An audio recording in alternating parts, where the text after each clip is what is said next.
Mga posibleng tanong na maaaring lumabas ngayong darating na Philippine Nursing Licensure Examination ang alay ko sa inyo for today. 15. Board exam type of questions that will cover your foundation of nursing practice. If you want to know more about that, stay tuned.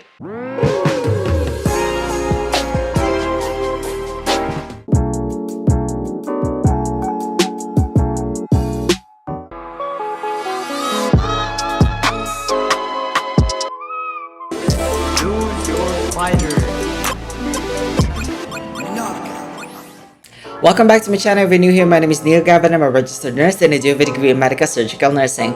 I create my nursing educational videos to help nursing students and nursing professionals like you with their studies. If that is something that you are interested in, consider subscribing. If you're already a subscriber though, thank you so much for your love and support. I see you. I upload my nursing educational videos once a week. Don't miss that out. Subscribe now. Hit the notification bell so that you will be the very first to watch my newest uploads. Also, don't forget to give this video a big thumbs up and share with your friends because that will really help me know they like to see more contents like this. Without further ado, nurses, let's jump into the video. Hi there, everybody, wherever you are right now, whatever time zone you're watching me right now. I just wish you good morning, good afternoon, and good night just in case I don't get to see you. Isang panibagong nursing test banking video nga ang alay ko sa inyo for today. For this video, we are going to have PNLE 1, your foundation of nursing practice. Ngayon, kung hindi mo pa napapanood yung other videos na create ko regarding your nursing test banking, I actually created tons. I believe I actually have what's this, NCLEX type of questions. And sa mga susunod na araw, sa mga susunod na uploads natin, I'm gonna be adding more to that playlist. And kung hindi mo pa napapanood yung other video materials na create ko under nursing educational videos, I'll be putting the links on the description box. Please make sure to check that out. Whenever this icon button pops out, click that one out because I'm also gonna providing the links there and some of my other nursing educational videos. Ano ba yung mga dapat mong asahan sa video na to? You guys, we're gonna have another 15 sets of exams or 15 sets of questions na posible mong ma-encounter ngayong darating na board exam. Now, if there's anything that I want you to take away out from this video, that is the rationalization. That is the main intention why we're doing nursing test banking. Para you know how to approach the questions and also you clearly have the full grasp on what is the reason why that is the right answer. Kasi yung mga tanong minsan sa board exam at sa kung ano-ano pang mga examinations sa nursing, minsan nare-recycle lang, nauulit lang yan. Naiiba lang ng structure, naiiba lang ng itsura, but the answer and the point is still the same. Hence, we're doing this nursing test banking video. Ngayon, kung hindi ka pa nagsusubscribe sa channel ko at bago ka dito, please mag-subscribe ka na pangpalaki bago tayo mag-proceed sa video na to. And also, don't forget to share my videos and share my my Facebook page and my YouTube channel account to your friends. Malay mo, makatulong ako sa kanila. Kagaya ng pagtulong ko sa inyo. Diba? Saya. Kaya naman, hindi ko na patatagalin pa. In order for me to do that, let me switch back to my PC and I'll see you guys in a bit. Welcome back to our formal discussion dito nga sa ating Foundation of Professional Nursing Practice, PNLE 1. Yes, this is another entry natin sa ating nursing test banking and let this be your nursing study guide. Ngayon, kung hindi mo pa napapanood yung mga other nursing test banking videos na create ko, naku, napakarami na nga po. Sunod-sunod na nga po yung mga videos na create ko regarding sa nursing nursing test banking. I'll be putting the actual links of the playlist on the description box or kapag nag-pop out yung icon button anytime on this video, you just click that one out because I'll be providing the link there and also the link to the other playlist I have on my channel. Ngayon, gusto ko magpasensya kasi it's been like 8 days since the last time I posted and I know that I promise you guys that every 7 days ako mag-upload.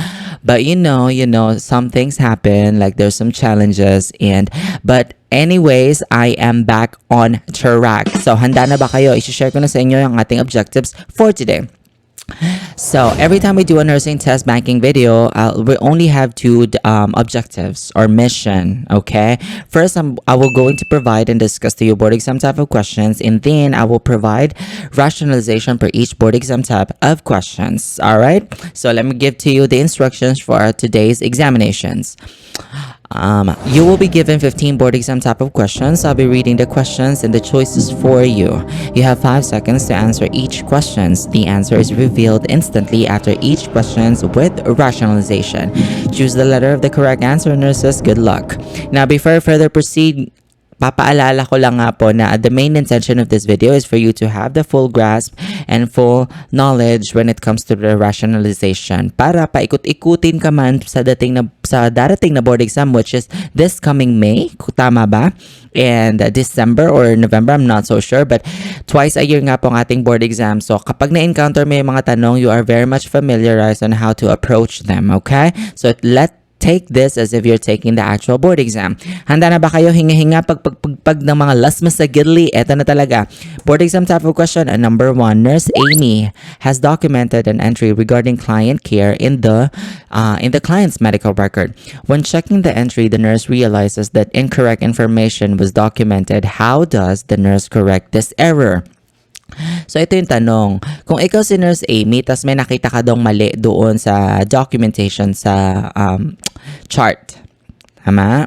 So, paano mo daw i-correct yung error na yun? How will you correct it as a nurse? Is it A, erases the error and writes in the correct information? Is it B, uses correction fluid to cover up the incorrect information and writes the correct information? Talaga ba? O sige. Letter C, draws one line to cross out the incorrect information and then initials the change. Or D, covers up incorrect information completely using a black pen and writes in the correct information. Your 5 seconds starts now.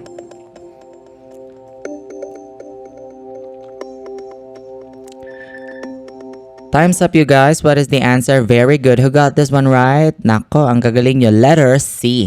Draws one line to cross out the incorrect information and then initials the change. Nako, sa mga nagsha-charting dyan, ito po ang ito ang dahilan o intention kung bakit magdodraw ka lang ng one line and then your initial. To correct an error documented in a medical record, the nurse draws one line through the incorrect information and then initials the error. The error is never erased and correction fluid is never used in the medical record. Mind you guys, okay? Remember that. Next, board exam type of question number 2. Nurse 1 is assisting with transferring a client from the operating room table to a stretcher. To provide safety to the client, nurse should, so itong sitwasyon, mag-transfer ka ng pasyente from where? From room table or operating table to a stretcher or table to stretcher. So paano mo daw ipoprovide yung safety as a nurse sa iyo at sa client mo? Is it A, moves the client rapidly from the table to the stretcher? Rapidly? Nako, yung mga word of extremes, tatandaan nyo yan pagdating ng board exam, ha? Medyo ingat-ingat tayo sa mga ganyan. Is it B, uncovers the client completely before transferring to the stretcher? C, secures the client's safety belts after transferring to the stretcher? Or D, instructs the client to move self from the table to the stretcher? Move self? Talaga ba? OR? O sige, push nyo yan. Your 5 seconds starts now.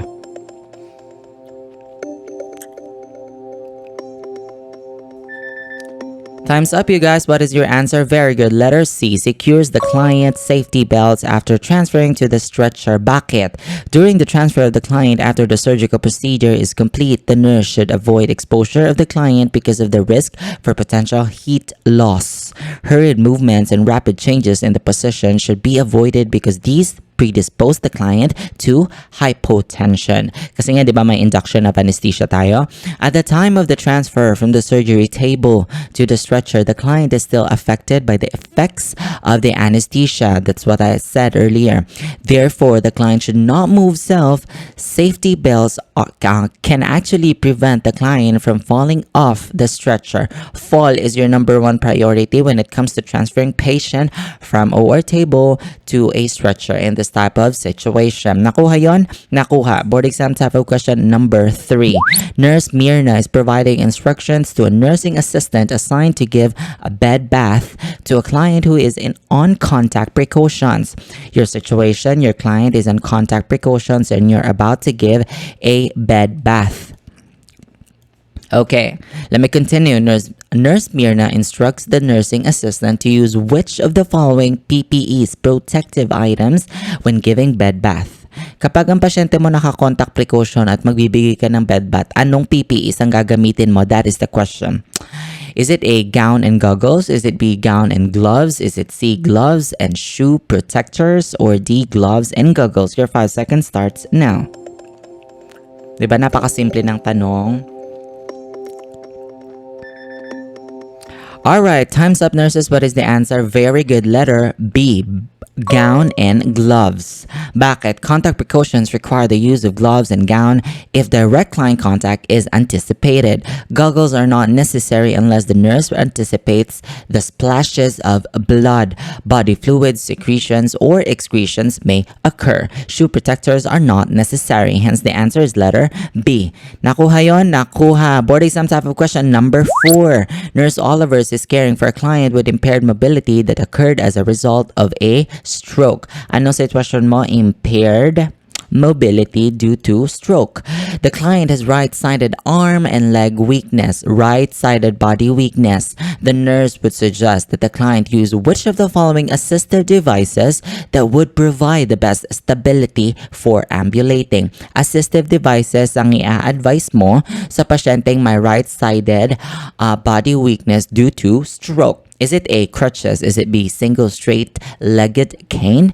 Or C, quad cane? Or is it letter D, walker? Your 5 seconds starts now.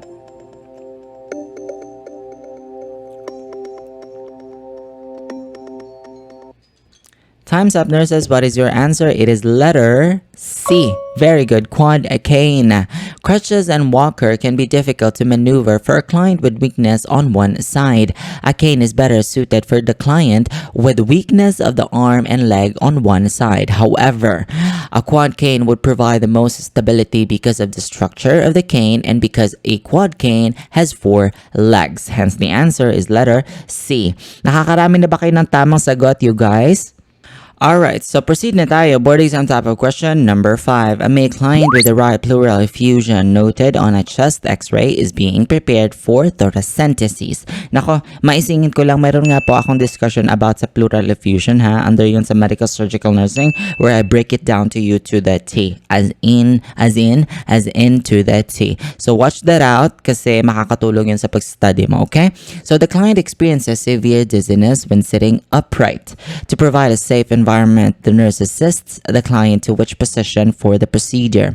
So positioning daw sa pasyenteng for thoracentesis ng right pleural effusion. Paano may ipoposition ng pasyente mo? Kung ayaw niya, kung contraindicated ang upright or sitting position. Is it A, prone or with head turned toward the side supported by a pillow? B, Sims position with the head of the bed flat. C, right side lying with the head of the bed elevated 45 degrees. D, left side lying with the head of the bed elevated 45 degrees. Your 5 seconds starts now.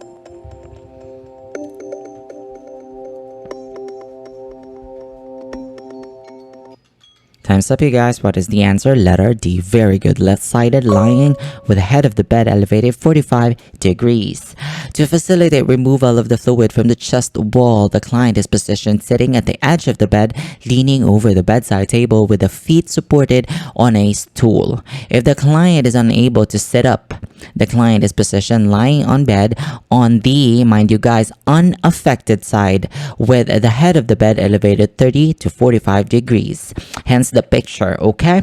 So nakuha yon? Nakuha. Board exam type of question number 6. Nurse John develops methods for data gathering. Which of the following criteria of a good instrument refers to the ability of the instrument to yield the same results upon its repeated administration? Nako, definition of terms ito. Dito nga pala, nakalimutan ko ha. Dito nga pala sa ating video, may singit ko lang. Request ito kasi gusto nyo magkaroon. Doon sa previous video ko, parang may nag-comment doon na gusto niya ng mga nursing research questions kasi madalas mostly may lumalabas ng mga research questions. Kaya makakaasa kayo sa nasa particular video na ito is maglalagay ako ng, I think we have 6 or 7 or more nursing research related questions. So ito yon. Going back, so ang tanong lang dito, definition of terms which is related to your research. So methods for data gathering. So alam mo na. So tinatanong ka about sa research ito. Alin daw dito yung type of data gathering na nag-yield ng the same result upon its repeated administration? Is it A, validity, B, specificity, or D, sensitivity, or D, reliability? Did I say it right? Specificity. Right. Okay. So your 5 seconds starts now.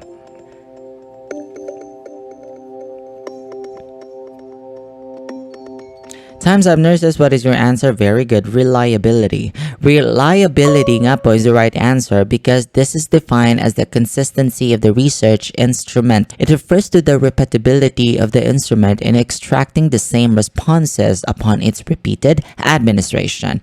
The answer is letter D. Okay, hinga. I'll make you time to pause this video and actually just chill. Nakakarami na ba kayo ng mga tamang sagot nyo? Very good. Proceed na tayo, you guys. Proceed na. Board exam type of question number 7. Harry knows that he has to protect the right of human research subjects. Which of the following actions of Harry ensures anonymity? Alin daw dito ang ginawa ni Harry na nag-i-ensure ng anonymity? Anonymous. Yung hindi pagkakakilanlan ng iyong mga pasyente. Is it A, keep the identities of the subject secret? B, obtain informed consent? C, provide equal treatment to all the subjects of the study? D, release findings only to the participants of the study? Your 5 seconds starts now.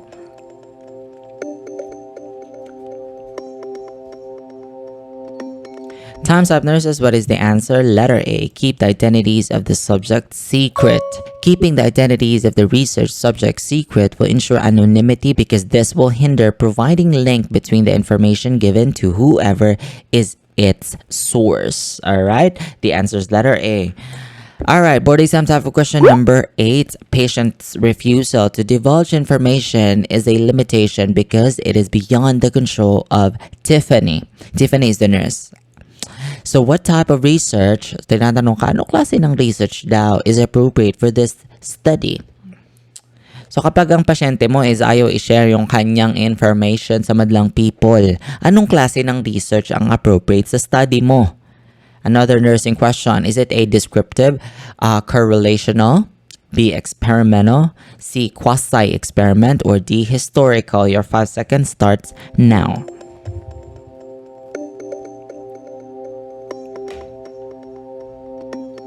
Time is up, you guys. What is their answer? Very good. Descriptive, correlational. Well, descriptive correlational study is the most appropriate for this study because it studies the variables that could be the antecedents of the increased incident of nosocomial infection. All right. That is your rationale. Next, board exam type of question number 9. Nurse Roland is aware that the best tool for data gathering. O, gusto nyo ng research? O, ito na. Your wish is my command. The best tool for data gathering is... That is your question. A, interview schedule. B, questionnaire. C, use of laboratory data. Or D, observation. Your 5 seconds starts now.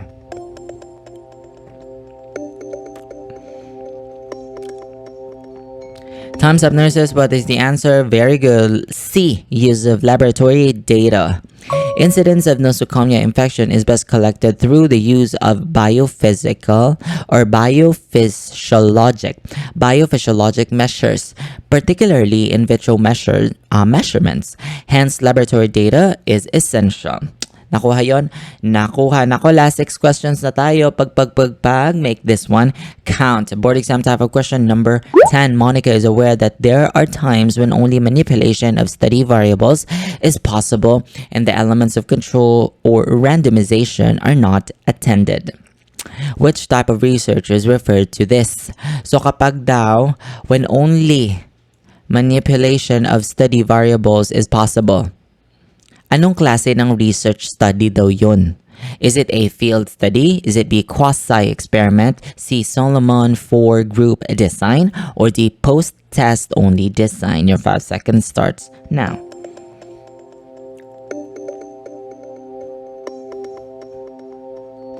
Time's up, you guys. What is the... Time's up, you guys. What is the answer? Letter B, quasi-experiments.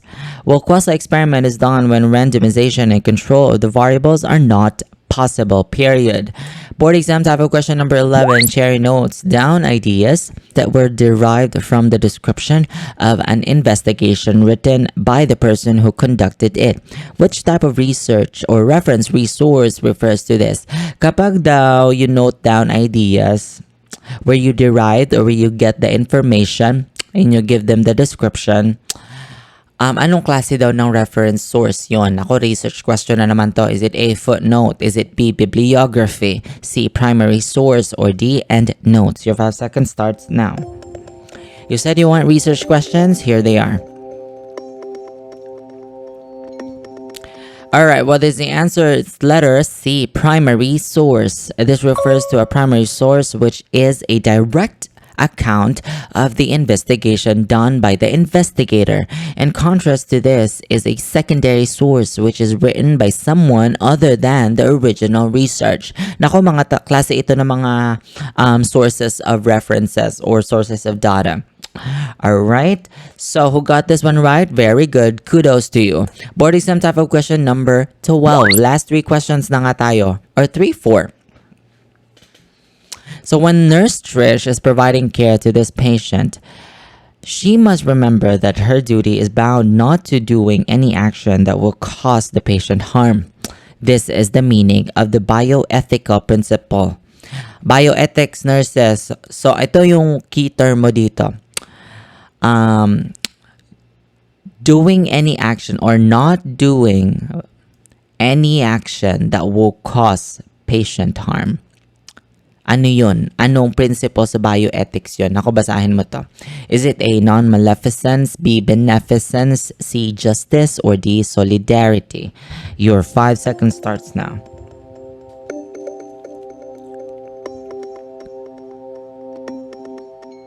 Time's up. What is the answer? Very good. Non-maleficence.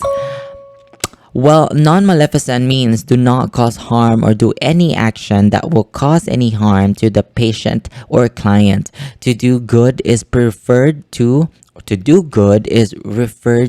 as beneficence. Do no harm, that is non-maleficence. To do good, that is beneficence. Nakuha yon? Nakuha. Board exam type of question number 13.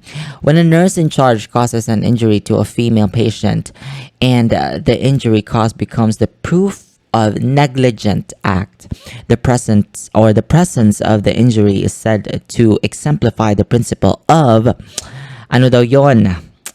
When your action as a nurse causes harm to your patient and there's actually a proof of it, of the negligent act. Is it A, force majeure, B, respondent superior, or D, res ipsa loquitur, or D, holdivore doctrine? Your 5 seconds starts now.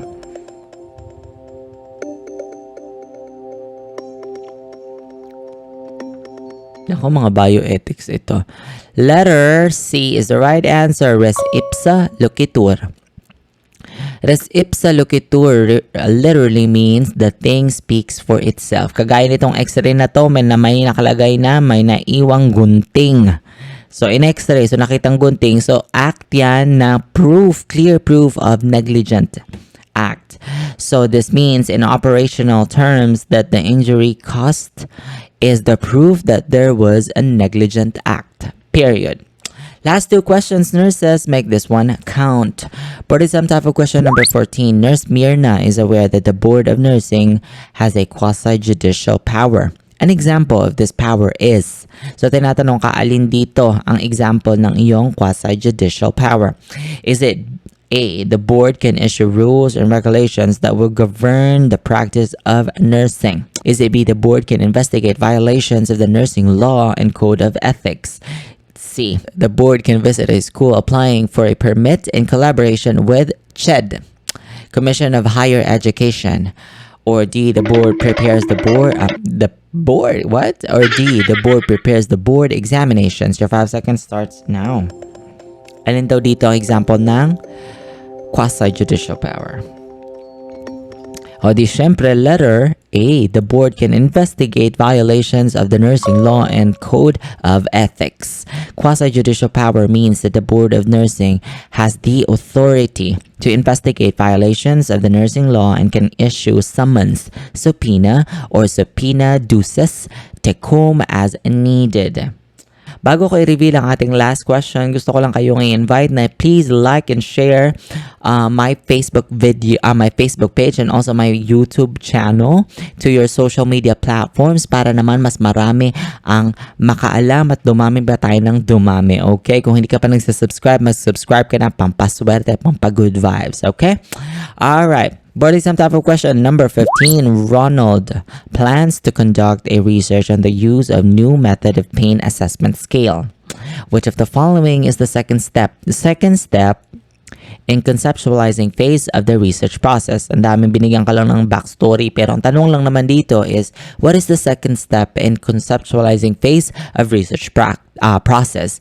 Is it A, formulating the research hypothesis, B, review related literature, C, formulating and delimiting the research problem, or D, design the theoretical and conceptual framework? Your 5 seconds starts now.